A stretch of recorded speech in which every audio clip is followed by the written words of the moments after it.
100 वेळा वॉश करून पुन्हा वापरू शकता।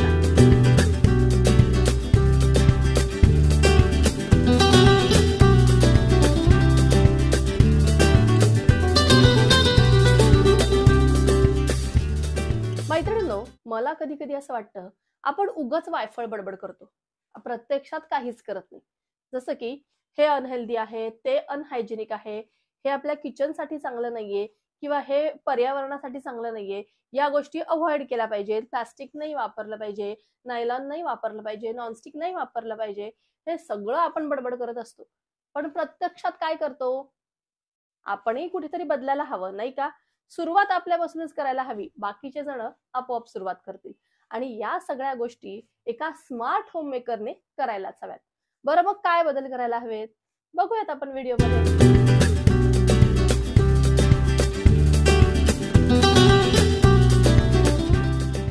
जसं की हा कंगवा।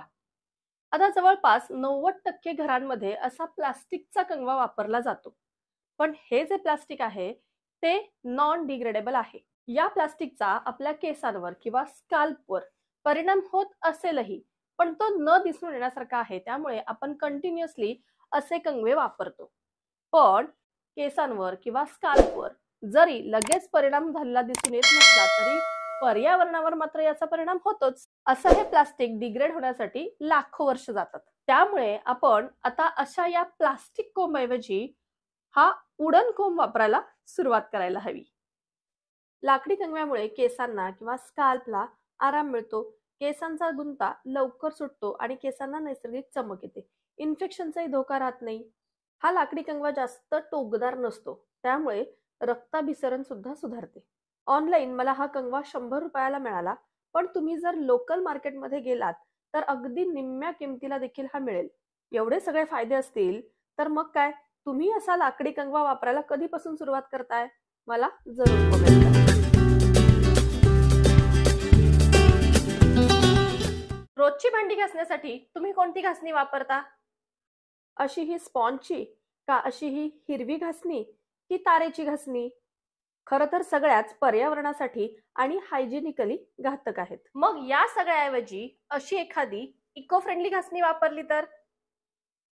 आता इको फ्रेंडली म्हणजे ही घासणी आहे नारळाच्या शेंडीपासून बनवलेली। अगदी घरच्या घरी सुद्धा आपण अशी घासणी बनवू शकतो, पण मी ही घासणी ऑनलाईन घेतलेली आहे। 200 रुपयामध्ये 5 घासण्या मला मिळाल्या, म्हणजे 40 रुपयाला एक।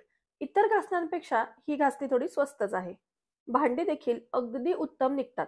फक्त मला एक जाणवलं की थोडीशी ही घासणी कडक आहे, म्हणजे आपण ज्यावेळेस नवीन घासणी वापरायला घेतो त्यावेळेस ती अगदी कडक आहे, पण जसं जसं वापरतो तशी तशी हळूहळू ती मऊ होत जाते आणि मग नंतर अगदी कम्फर्टेबली भांडी घासता येतात। अगदी स्वच्छ भांडी निघतात आणि घासणी देखील पाण्याखाली धरली की लगेचच स्वच्छ होते। फक्त 3-4 दिवसातनं एकदा गरम पाण्यात छानपैकी भिजत घालून ही घासणी व्यवस्थित स्वच्छ करायची, म्हणजे या घासणीचं लाईफ वाढतं। भांडी, कपडे, फरशीसाठी वेगवेगळे क्लीनर्स बाजारात येतात, पण ते सगळे केमिकल बेस्ड आणि एका प्लास्टिक बॉटलमध्ये येतात। पण त्याऐवजी असा एखादा eco friendly all purpose cleaner तुम्ही नक्की वापरून पहा। हा क्लीनर एका इको फ्रेंडली पाउच मध्ये आहे, प्लास्टिकचा कुठेच वापर नाहीये आणि हा आहे तो पावडर फॉर्म मध्ये। तो आता आपण लिक्विड फॉर्म मध्ये तयार करूयात। हा पावडर फॉर्म मध्ये असणारा all purpose cleaner eco friendly आहे, शिवाय child safe, non toxic, plant based आणि नो प्लास्टिक। याच्याच पाठीमागे हा क्लीनर तयार कसा करायचा हेही दिलेलं आहे। 500 ml पाण्यामध्ये हे एक पाउच मिक्स करायचं। 2 पाउच 165 रुपयामध्ये येतात, म्हणजे 1 लिटर लिक्विड आपलं 165 रुपयामध्ये तयार होतं। इथे मी अर्धा लिटर पाणी घेतलेलं आहे आणि या पाण्यामध्ये एक संपूर्ण पाउच मिक्स करणार आहे। ही पावडर व्यवस्थित मिक्स होण्यासाठी 11 ते 12 तास द्या असं इथे लिहिलेलं आहे, पण 5 ते 6 तासात ही पावडर या पाण्यामध्ये व्यवस्थित मिक्स होते आणि आपलं सोल्युशन तयार होतं। तर पहा, मी इथे फक्त 5 ते 6 तास झाकून ठेवलं होतं आणि पहा ही पावडर संपूर्ण मिक्स झालेली आहे आणि आपलं सोल्युशन तयार। हे सोल्युशन आता छानपैकी एका बाटलीमध्ये भरायचं आणि रोज वापरायचं। तर आता मी सध्या असंच वापरते आहे.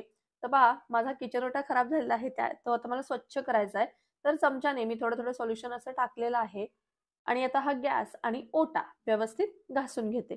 तर पहा, छानपैकी फेस होतो आणि स्टील असेल किंवा आपला किचन ओटा मार्बलचा असेल किंवा टाईल्स असतील किंवा तुमची चिकट झालेली चिमणी असेल किंवा आपली रोजची भांडी असतील, हे सगळं तुम्ही या सोल्युशनच्या साहाय्याने स्वच्छ करू शकता.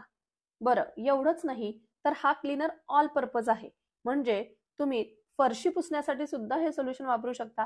शिवाय ॲज अ डिटर्जंट म्हणून कपड्यांसाठी सुद्धा हे वापरता येतं.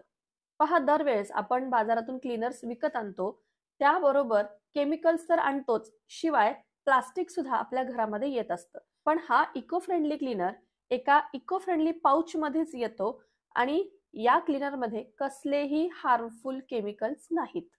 त्यामुळे वापरायला अगदी सेफ आणि इतर क्लीनरच्या तुलनेत स्वस्तही आहे.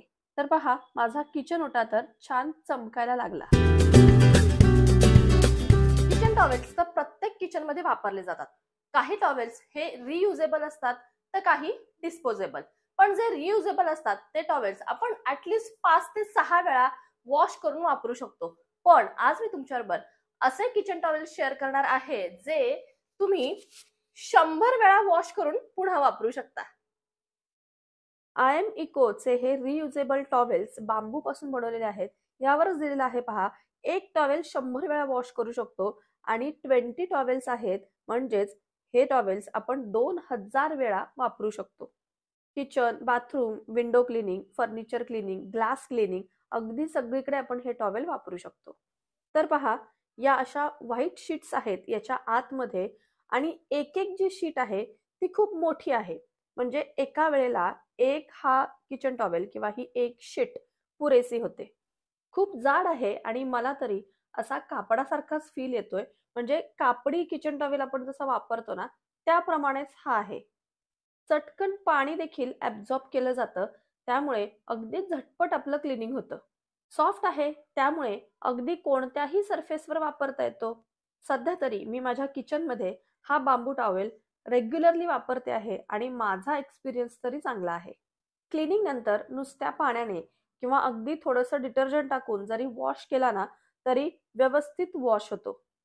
सुकण्यासाठी देखील जास्त वेळ लागत नाही, अगदी चटकन सुकतो. त्यामुळे आपल्याला रियूज देखील करता येतो.